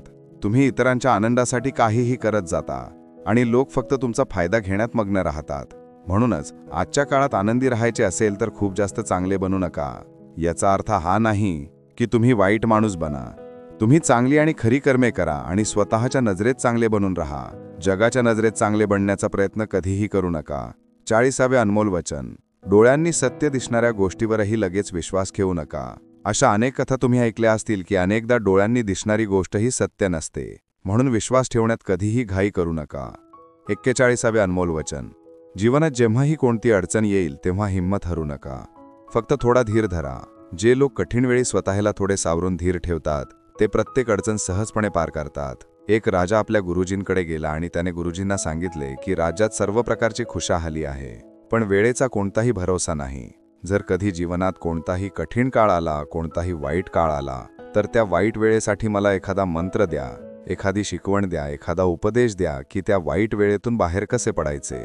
तेव्हा गुरुजींनी त्याला एक तावीज बांधून दिला आणि राजाला सांगितले की या तावीजात मी एक मंत्र लिहून ठेवला आहे. जेव्हा तुमच्या जीवनात खूप वाईट काळ येईल आणि तुम्हाला वाटेल की यापेक्षा वाईट आता काहीही होऊ शकत नाही, तेव्हा हे तावीज उघडून तुम्ही हा मंत्र वाचा.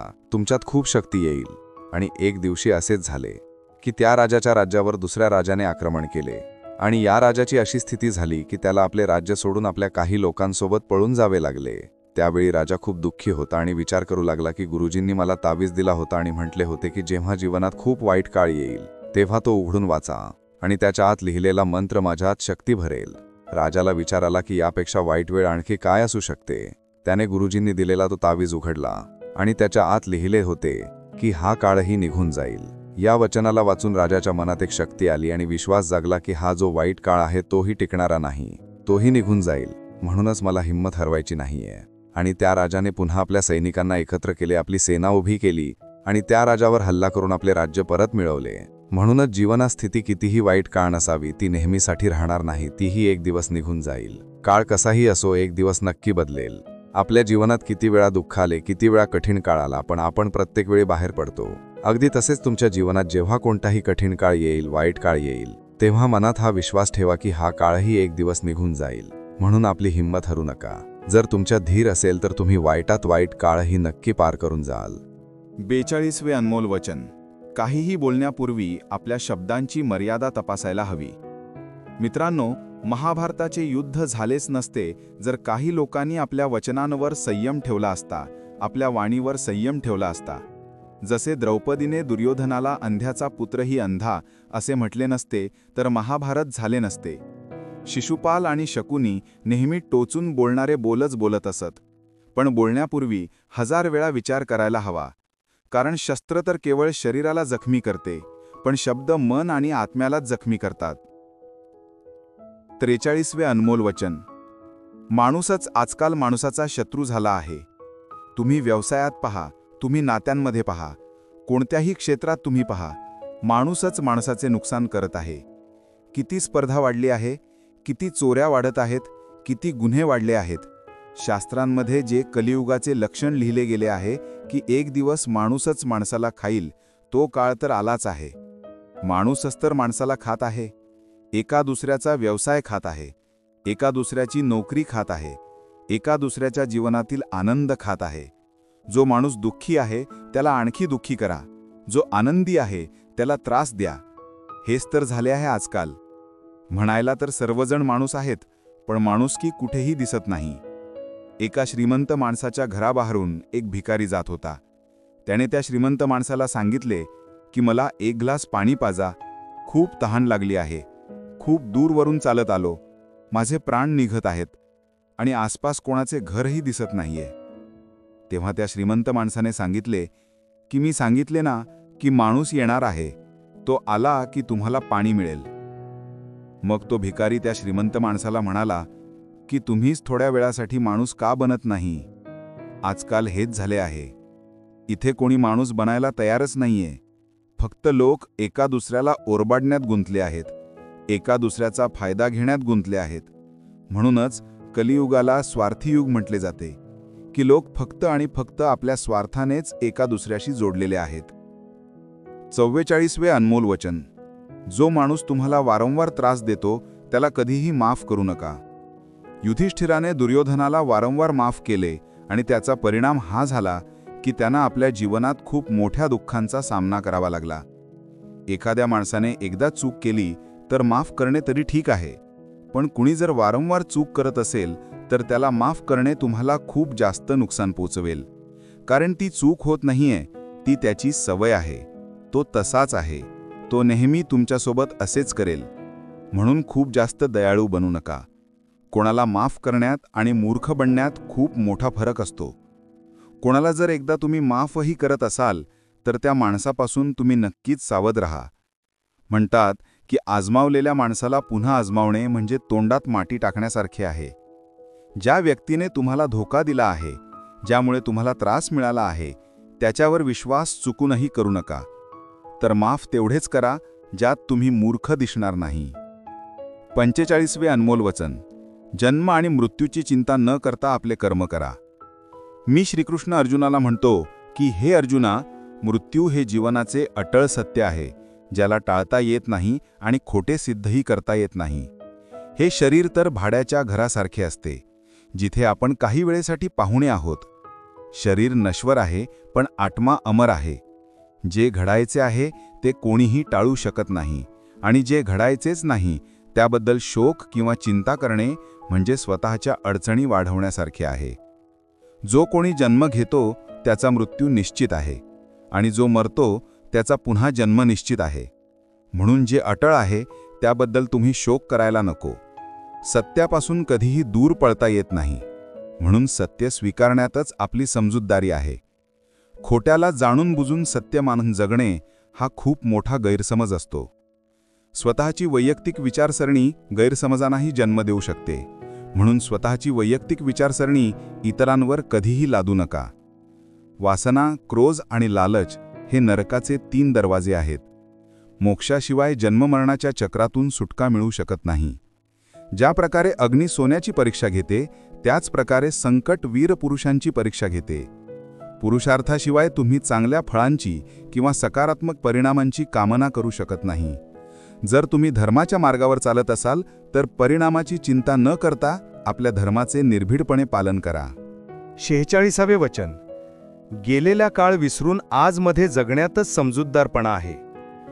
तुम्ही तुमचा गेलेला वाईट काळ विसरून जा, कारण जर तुम्ही गेलेल्या वेळेच्या दुःखात त्याच्या पश्चातापात जगत राहाल तर आजही तुम्ही कधी आनंदी राहू शकणार नाही. समजूतदार लोक जो काळ निघून गेला आहे त्याचे दुःख कधीच करत नाहीत. तुमचा गेलेला काल कसाही का असेना, पण त्याचा प्रभाव तुमच्या आजवर पडायला नको. जे काही तुमच्यासोबत झाले त्यातून धडा घ्या, शिकवण घ्या की आता हे जीवनात पुढे होणार नाही आणि जीवनात पुढे वाढून जा. अनेकदा लोक रडत राहतात की त्या व्यक्तीने माझ्यासोबत इतके वाईट केले, म्हणूनच आज जीवनात मी इतका दुःखी आहे. लोक इतरांना दोष देत राहतात की त्याच्यामुळे माझ्या जीवनात दुःख आहे, त्याच्यामुळे माझे जीवन खराब झाले आहे. पण जोपर्यंत तुम्ही त्याला दोष देत राहाल तोपर्यंत तुम्ही जीवनात कधीही आनंदी राहू शकणार नाही. जे झाले, जे लोकांनी तुमच्यासोबत केले ते तुम्ही बदलू शकत नाही, पण तुमचा आज तुम्ही नक्कीच बदलू शकता. कालच्या दुःखातून मुक्ती हवी असेल तर कालामध्ये नाही तर आजमध्ये जगायला सुरुवात करा. तुम्हाला असा एकही माणूस मिळणार नाही जो आपल्या कालामध्ये जगतो आणि प्रसन्न राहतो. कालामध्ये जगणारा माणूस कोणत्या ना कोणत्या वेदना, कोणत्या ना कोणत्या दुःख, कोणत्या ना कोणत्या पश्चातापाशी जोडलेला असतो. कालामध्ये जगणे तुमच्या जीवनातील सर्व आनंद हिरावून घेईल. तर जेवढे शक्य आहे आपला भूतकाळ विसरून जा आणि आपल्या वर्तमानात जगायला सुरुवात करा. 47वे वचन. जीवनात अनेकदा काहीतरी नवीन सुरू करण्यासाठी जुन्याला पूर्णपणे मिटवावे लागते. कुंतीने माझ्याशी विचारले होते की हे कृष्णा, तू इतके मोठे महायुद्ध का करवून आणलेस? तेव्हा मी सांगितले होते की अधर्म खूप वाढला होता आणि या अधर्माचा पूर्णपणे नाश करण्यासाठी, एका नवीन युगाला आणण्यासाठी जुन्याचा सर्वनाश करणे खूप आवश्यक असते. जेव्हा एखादी इमारत पूर्णपणे खंडहर होते, खूप जुनी होते, तेव्हा तिला पूर्णपणे तोडून मग पुन्हा नवीन बांधकाम केले जाते. अगदी तसेच तुमच्या जीवनातही तुम्हाला काहीतरी नवीन करायचे आहे तर जुन्याला पूर्णपणे मिटवावे लागेल. 48वे वचन. जो तुमच्या तोंडावर आपलेपणे दाखवतो आणि तुमच्या पाठीमागे तुमचे नुकसान करतो, अशा लोकांपासून दूरच राहा. चाणक्याने म्हटले आहे की असे लोक त्या घड्यासारखे असतात ज्याच्या तोंडात तर अमृत लागले आहे पण ज्याच्या आत विष भरलेले असते. ज्याला तुम्ही अमृत समजून पिता, वास्तविकतेत ते विषच असते.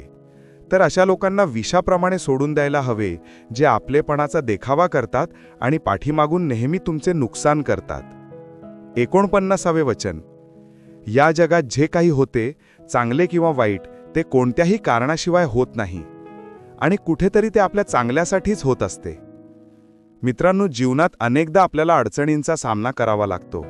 तेव्हा आपल्याला वाटते की फक्त आमच्यासोबतच असे का होत आहे. पण काळ जसा जसा जातो तसे तसे आपल्याला हे जाणवू लागते की जे झाले ते चांगले झाले. एकदा एका गावात एक गरीब बाई राहत होती. तिला जेव्हा मुलगा झाला तेव्हा तो पूर्णपणे निरोगी होता. पण एकदा एका अपघातामुळे का मुलाच्या हाताचे एक बोट कापले गेले. तिला खूप दुःख झाले की माझ्या मुलासोबत असे का झाले, आणि ती नेहमी देवाला यासाठी दोष देत असे की देवाला माझ्याशी काय दुश्मनी होती ज्यामुळे माझ्या मुलाचे बोट कापले. काळ जात राहिला. त्या गावात एका दिवशी साधूच्या वेशात एक मायावी राक्षस आला. तो राक्षस आपली शक्ती वाढवण्यासाठी मुलांचा बळी चढवू इच्छित होता. तो या मुलालाही बळीसाठी उचलून घेऊन गेला, पण जसाच तो त्याचा बळी चढवू लागला तसेच त्याला आपल्या गुरुची अट आठवली की तू ज्या मुलाचा बळी चढवशील त्याच्या शरीराचे सर्व अंग व्यवस्थित आणि साबूट असायला हवेत. पण त्या मुलाचे बोट कापलेले होते, ज्या कारणामुळे त्या राक्षसाला त्या मुलाला जिवंत सोडावे लागले. आणि त्या दिवशी तिच्या आईला हे जाणवले की जर माझ्या मुलाचे बोट कापले नसते तर आज तो जिवंत राहू शकला नसता. तिने ईश्वराचे खूप धन्यवाद मानले. 50वे वचन. कोणाची भलाई करून कधीही उपकार दाखवू नका, अन्यथा ते कर्म शून्याच्या समान होते आणि त्यातून मिळणारे यश व्यर्थ होते.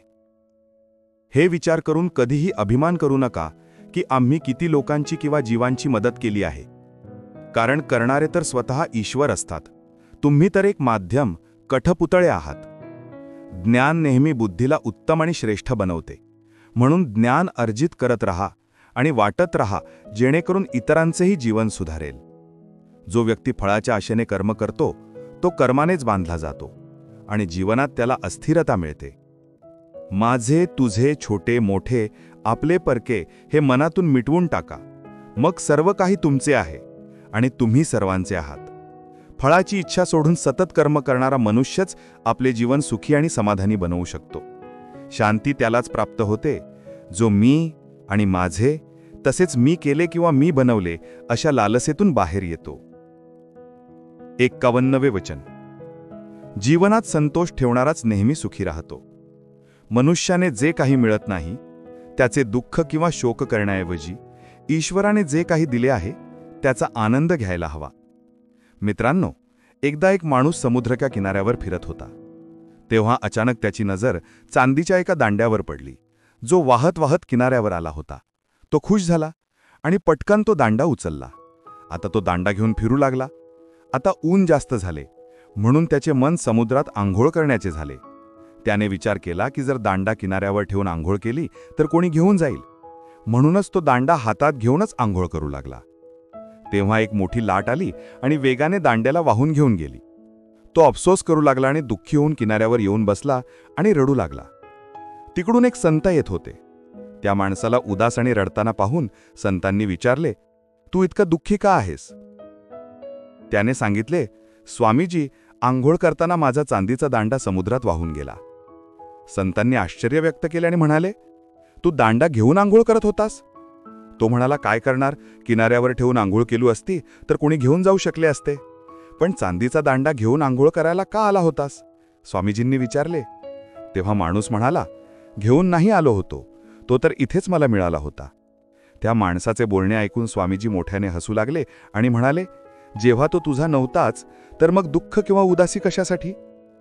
कधी कधी काही आनंद अचानक मिळतात आणि कधी काही श्रम करून आणि कष्ट सोसून मिळतात.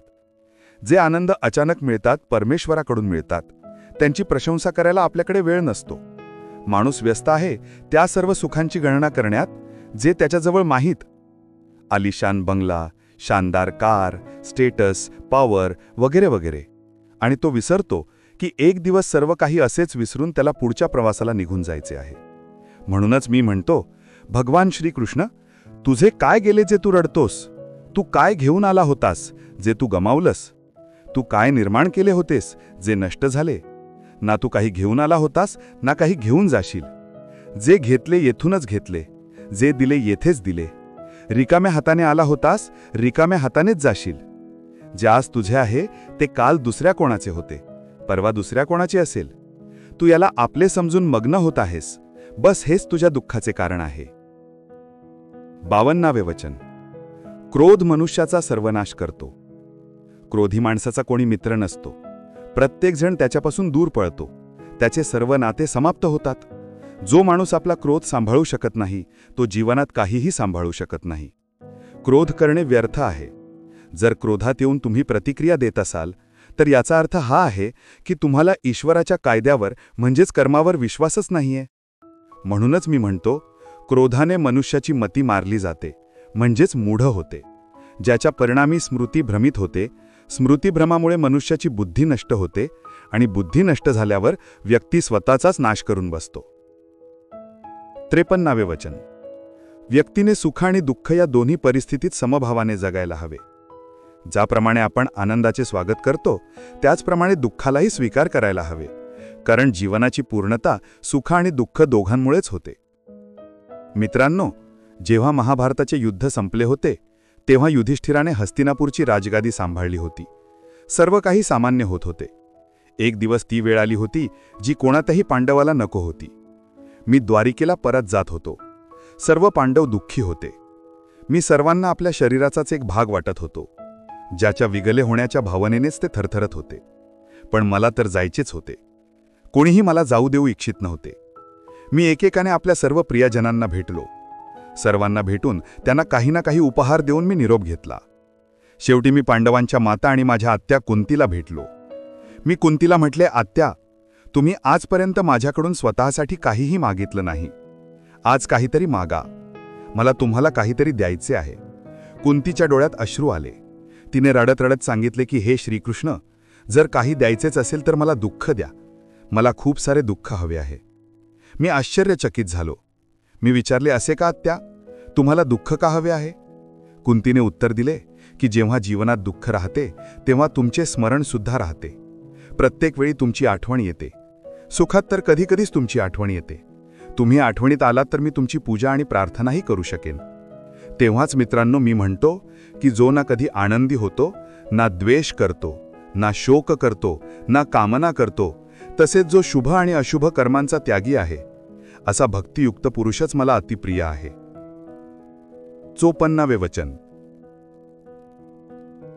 खूप जास्त गोड बोलणाऱ्या लोकांपासून आणि जास्त प्रशंसा करणाऱ्या लोकांपासून सावध राहावे. कारण लोक गोड तेव्हाच बोलतात जेव्हा त्यांना तुमच्याकडून आपला स्वार्थ साधायचा असतो. तुमची प्रशंसाही फक्त तेव्हाच केली जाते जेव्हा त्यांना तुमच्याकडून आपले काम काढून घ्यायचे असते. लक्षात ठेवा की प्रशंसा तुम्हाला जीवनात कधीच फुकट मिळणार नाही. जर कोणी तुमची प्रशंसा करत असेल तर काहीतरी त्यासाठी तुम्हाला चुकवावे लागेल. म्हणूनच जे खूप जास्त गोड बोलतात किंवा जे तुमची प्रशंसा करतात त्यांच्यापासून जरा सावध राहावे. 55वे वचन.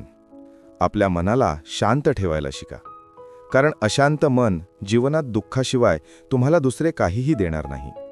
तर एक शांत मन तुम्हाला जीवनात प्रेम आणि आनंदच देईल. दुःख आणि सुख हे फक्त शांत आणि अशांत मनाचे परिणाम आहेत. अशांत मन दुःखालाच जन्म देते आणि शांत मन परमानंदाला जन्म देते. मनात शंकांना कधीही जन्म देऊ नका. या शंका मनात गैरसमजांचे डोंगर उभे करतात, ज्यामुळे जीवनातील सुख चैन हिरावले जाते.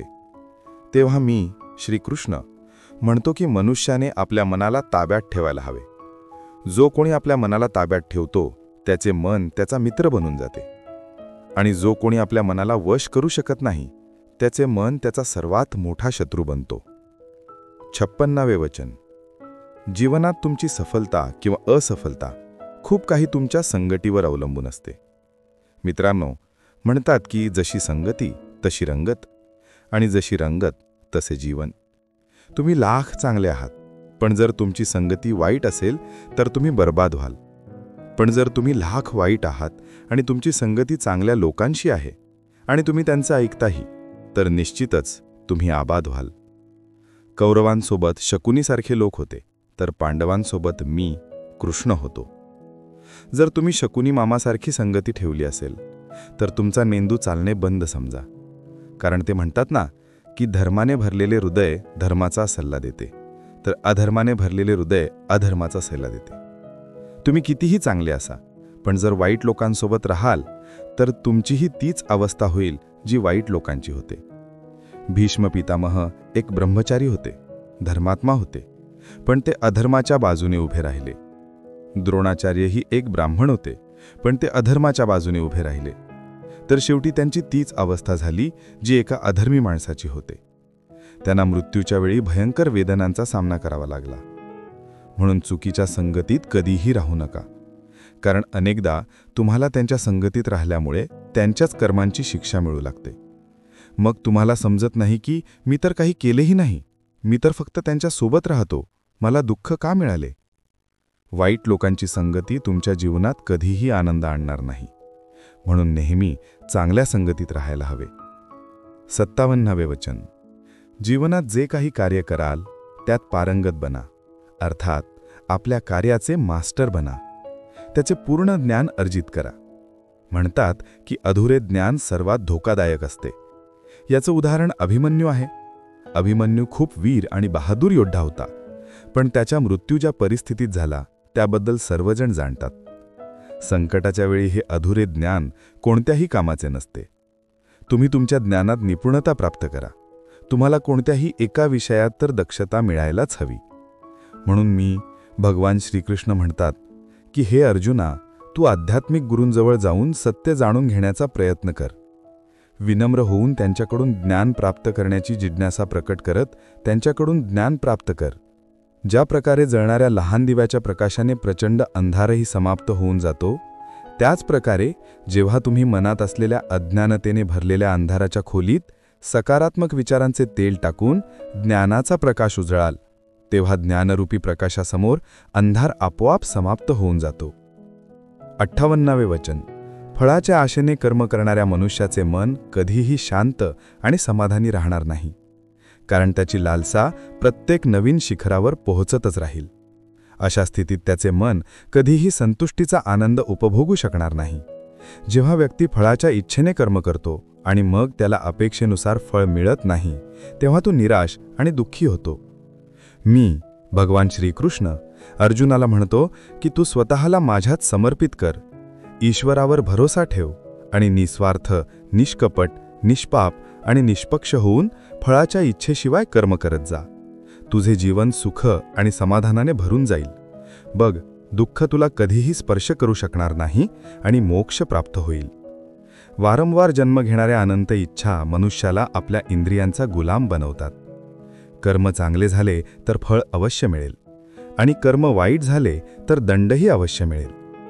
मी भूतकाळ, वर्तमान काळ आणि भविष्यात होणाऱ्या प्रत्येक घटनेच्या प्रत्येक परिणामाला पाहू शकतो. म्हणून परिणामाची चिंता सोडून आपले कर्म सतत करत राहा.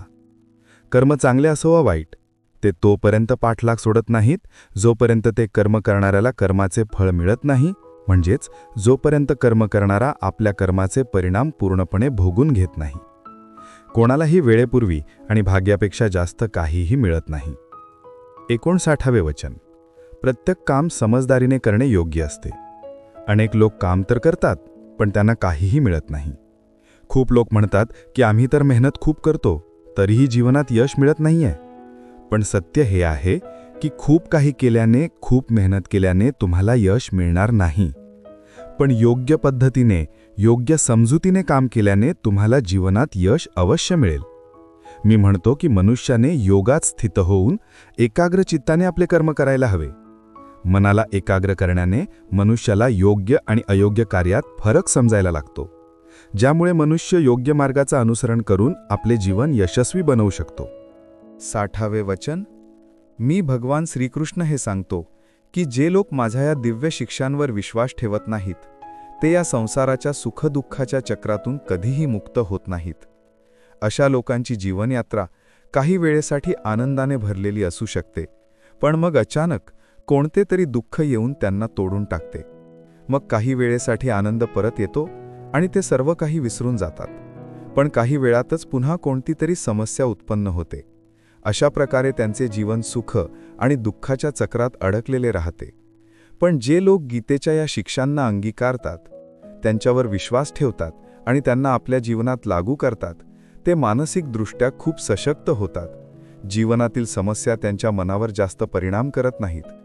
असे व्यक्ती प्रत्येक छोट्या दुःखात दुःखी होत नाहीत आणि छोट्या छोट्या आनंदांमध्ये स्वतःला हरवून टाकत नाहीत. भगवद्गीतेचा खरा संदेश हाच आहे की आपण जीवनातील प्रत्येक सुख आणि दुःखाचा सामना कसा करायचा. हे आपल्याला शिकवते की संतुलित मन आणि धैर्यासह प्रत्येक परिस्थितीत जगण्याची कला कशी विकसित करायची. गीतेच्या शिक्षांना मानणारा व्यक्ती या संसाराच्या चढउतारांनी प्रभावित न होता शांती आणि स्थिरतेसह जीवन व्यतीत करतो. माझ्या प्रिय आत्मजनांनो, भगवद्गीतेमध्ये श्रीकृष्ण म्हणतो की जीवनाचा एकमेव उद्देश परोपकार आणि भक्ती करणे आहे, गरजूंची निस्वार्थ मदत करणे आहे. जो व्यक्ती सतत आणि अविचल भावाने परमेश्वराच्या रूपात माझे स्मरण करतो, तो मला अवश्यच प्राप्त करतो. कोणी तुमच्यासोबत वाईट करत असेल तर तुम्हाला त्यासाठी चिंतित व्हायला नको. कारण कर्म आणि वेळ त्याचा हिशेब स्वतःच करेल. जीवनात तोच मनुष्य संतुष्ट राहू शकतो जो कमीत कमी गोष्टीतही आनंदी आहे आणि जास्त मिळवण्याची किंवा होण्याची लालसा ठेवत नाही. प्रेम वेदना देत नाही, उलट अशा माणसावर प्रेम करणे वेदना देते ज्याला तुमच्या प्रेमाची कदर नाही. तर प्रेम फक्त त्याच माणसाशी करा ज्याला तुमच्या प्रेमाची कदर आहे. जिथे तुम्हाला हे जाणवते की तुमच्या प्रेमाची, तुमच्या भावनांची कदर नाहीये, तिथून तुम्ही कृपया करून स्वतःला दूरच ठेवा. मित्रांनो, आशा आहे की आजच्या या दिव्य व्हिडिओतून तुम्हाला अनेक प्रश्नांची उत्तरे नक्कीच मिळाली असतील आणि आमचा हा प्रयत्न तुम्हाला अवश्य आवडला असेल. तुम्हाला नम्र विनंती आहे की तुम्ही या व्हिडिओला लाईक करा आणि आपल्या अधिकाधिक आप्तेष्टांसोबत या ज्ञानाचे वितरण करा. जर तुम्ही आमच्या वाहिनीवर नवीन असाल तर चॅनलला सबस्क्राईब करून घंटी बेल ऑलवर सेट करा आणि कॉमेंट बॉक्समध्ये जय श्री राधे कृष्ण लिहून परमात्म्याबद्दल आपली आभार भावना आणि प्रेम व्यक्त करायला विसरू नका. जय श्री राधे कृष्ण. राधे राधे.